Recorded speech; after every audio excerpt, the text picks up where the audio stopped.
विषय असा आहे, काय त्या कोकणात गणपतीसाठी 4-2 गाड्या सोडल्या, त्याचा किती उदो उदो करतायत नेते, त्यांचे कार्यकर्ते. 4-2च गाड्या सोडल्या, त्यापैकी कोकणातल्या लोकांसाठी किती आहेत?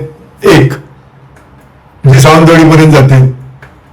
बाकी सगळ्या गाड्या पुढे जाणार आहे, त्याच्या तिकिटी पुढच्याच लोकांना मिळणार आहेत. हा, उदो उदो किती? बरं, ह्यांचं रिझर्वेशन 3 मिनिटात फुल. अरे कधी चौकशी करता का रे की बाबा आपल्या लोकांना तिकिटी खरंच मिळत आहे का नाही मिळत आहे? आणि तुम्ही 50 गाड्या सोडा ना, ते जाणार एका ट्रॅकवरून आहेत ना, वेळ तितकाच लागणार आहे. नुसता उदो उदो, मग बॅनरबाजी काय, सोशल मीडियावर बोंबाबोंब काय, पण कधी मुळाशी जाता का?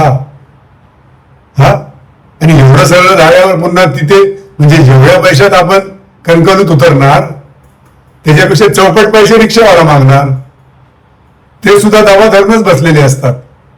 मुळाशी कधी जाताय का तुम्ही? ते कधीच नाही. हे केलं, ते केलं, अमुक केलं, तमुक केलं. अरे गेली 17-18 वर्ष तो मुंबई गोवा हायवे बंद पडलाय, जो पूर्ण होत नाही, त्याच्याकडे लक्ष द्या. तेवढा जरी झाला ना तरी आम्हाला पुरेसा आहे तो. तुमच्या गाड्या हव्या कशाला? आणि एका ट्रॅकवरनं तुम्ही असं किती वजन पेलवणार आहे? तितकाच वेळ लागणार आहे. पण या कार्यकर्त्यांचं मला आश्चर्य वाटतं का ना, त्या बातमी लागली की बॅनरबाजी, सोशल मीडियावर हे, मग आमचं असं केलं आणि आमचं तसं केलं. कधी मुळाशी जाता का? लोकांच्या प्रश्नाशी कधी मुळाशी जाता का? नुसता उदो उदो उदो उदो उदो उदो उदो उदो करायला हरकत नाही रे, पण मुळाशी त्याच्या जा ना.